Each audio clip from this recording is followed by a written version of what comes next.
சிவகார்த்திகேயன் எனக்கு நல்லா தெரியும். ஆனால் அவர் என்னை கூப்பிடல. ராதிகா இது ஆடியோ லான்ச்சுக்கு நான் வர்றேன், என்னை கூப்பிடுங்கன்னு நான் தான் கேட்டேன் இல்லையா. என் ராதிகாவை புகழ்ந்து எல்லாரும் பேசுறத நான் கேட்கணும். வணக்கம். எல்லாரும் படம் பார்த்துட்டு நிறைய பேசினாங்க. படத்தில் ஒர்க் பண்ணவங்கெல்லாம் பேசினாங்க. நான் அதாவது ஒரு விழாவுக்கு நம்ம போகும்போது ஒருத்தவங்களை நம்ம பற்றி புகழ்ந்து பேசுகிறோம், அவங்களுக்கு புகழ்ச்சி உண்டாக்குறோம். ஆனால் சில ஃபங்க்ஷனுக்கு வரும்போது தான் நமக்கு ஒரு புகழ் கிடைக்கும். அப்படி தான் நான் இது முன்னோட்டம் மட்டும்தான் பார்த்தேன். இந்த படத்தோட முன்னோட்டம் மட்டும்தான் நான் பார்த்தேன். பார்த்துட்டு எனக்கு நான் ஃபோன் பண்ணி கேட்டேன், எனக்கு சிவகார்த்திகேயன் கூப்பிடல, ஒருத்தரும் கூப்பிடல. ராதிகா இது ஆடியோ லான்ச்சுக்கு நான் வர்றேன், என்னை கூப்பிடுங்கன்னு நான் தான் கேட்டேன் இல்லையா. சிவகார்த்திகேயன் எனக்கு நல்லா தெரியும். ஆனால் அவர் என்னை கூப்பிடல. பட் ராதிகா நான் கேட்டு நான் வந்தேன். ஏன்னா என் ராதிகாவை புகழ்ந்து எல்லாரும் பேசுறத நான் கேட்கணும். அதுக்கு தான் நான் இங்கே வந்தேன். It's a very touching moment.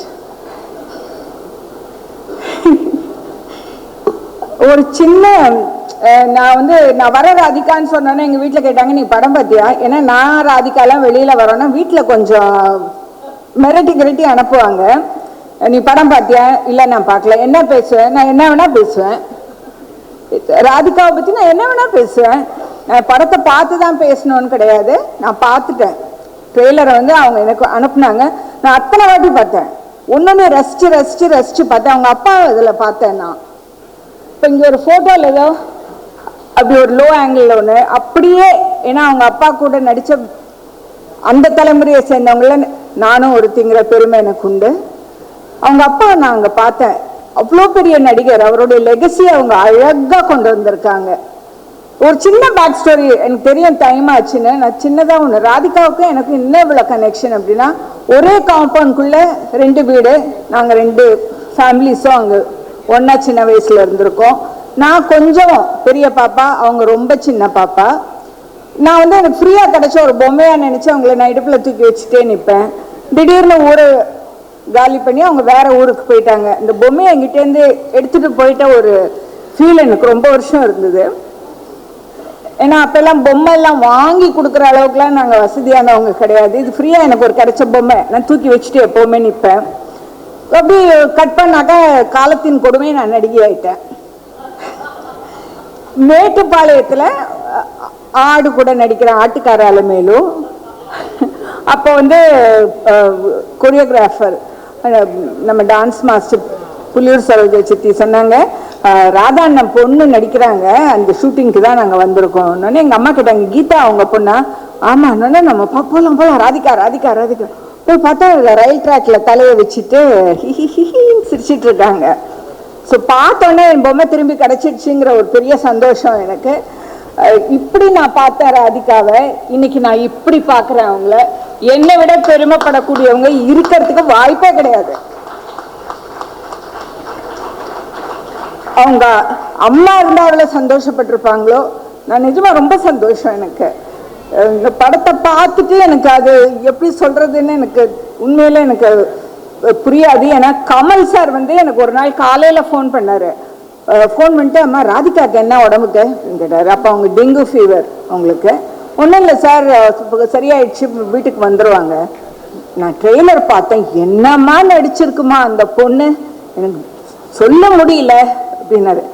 அதாவது நான்லாம் கமல் சார் ஒரு நடிப்பு கடவுளாக பார்க்குறேன். நான் அவர் வாயால் அது சொல்கிறது போது எனக்கு அவ்வளோ சந்தோஷமாக இருந்தது.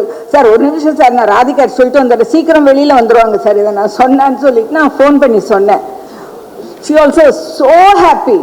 இப்போ 4 நாளைக்கு முன்னாடி ஃபோன் பண்ணார். நான் படம் பார்த்தேன், ஐயோ என்னப்பா எப்படி நடிச்சிருக்கு, அப்படியே ஆத்மார்த்தமாக சொன்னார். நீ படம் பார்த்துட்டு எனக்கு ஃபோன் பண்ணி நீ சொல்லுவ பாரு, நீ சொல்லுவ அப்படின்னு சொன்னார். அவ்வளோ ஒரு சந்தோஷமாக இருந்தது. ராதிகா இந்த மாதிரி நீங்கள் எனக்கு ரொம்ப மனசு வருத்தம் ரொம்ப நாளைக்கு முன்னாடி எம்எஸ்விக்கு ஒரு ரெக்கக்னிஷனே கிடைக்கலையேன்னு நான் பல இடங்களில் நான் புலம்பியிருக்கேன். இப்போ அவர் வாழ்ந்த அந்த தெருவுக்கு அவருடைய பேரை வச்சுருக்காங்க. ரொம்ப சந்தோஷமாக இருந்தது. அதே மாதிரி ராதிகா வந்து இன்னும் ரெக்கக்னேஷன் கிடைக்கல, தேசிய அளவில் கிடைக்கலங்கிறது எனக்கு ரொம்ப பெரிய கோபம், வருத்தம் கிடையாது, பெரிய கோபம் எனக்கு. எத்தனை பேர் இருக்காங்க இந்த மாதிரி நடிக்கிறதுக்கு? இப்ப எல்லாரும் சொன்னாங்க அப்படி பார்க்கும்போது ஒரு ஹீரோயிக்கா இருந்தது, ஏன் ஹீரோயினா இருக்கக்கூடாதா? நாங்கள் எங்களுக்கு வந்து சொந்தமா சுயமா முடிவெடுக்கிறதுக்கான ஒரு தகுதி இல்லையா? ஆக்சுவலி ஒரு வீட்டில் பார்த்தீங்கன்னா ஏதாவது ஒரு இக்கட்டில் மாட்டிக்கிட்டாங்கன்னாக்கா இந்த ஹஸ்பண்ட்ஸ்லாம் இல்லை, நான் வீட்டில் கேட்டு சொல்கிறேன் அப்படின்னு எஸ்கேப் ஆகிடுவாங்க. ஆனால் நாங்கள் அதை மாதிரி சொல்ல மாட்டோம், பார்த்துக்கலாம் வாங்கன்னு சொல்லுவோம். அந்த மாதிரி பெண்களால் எதுவுமே முடியும். நான் இங்கே வந்து சிவகார்த்திகேயனையும் இதோடைய இயக்குனரையும் நான் ரொம்ப பெருசாக வணங்குறேன். ஏன்னா அவங்க வீட்டு பெண்களை மதிக்கிறவங்க தான் இந்த மாதிரி அவங்க வேலையிலையும் அந்த பெண்களை மதித்து காட்டுவாங்க.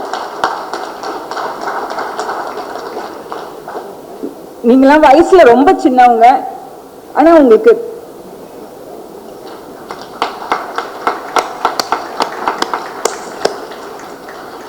ராதிகாவுக்கு வந்து ரெகக்னேஷன் கிடைக்கல, நான் வருத்தப்பட்டிருக்கேன். இது ஒரு பெரிய ரெகக்னேஷன் அவங்களுடைய டேலண்ட்க்கு.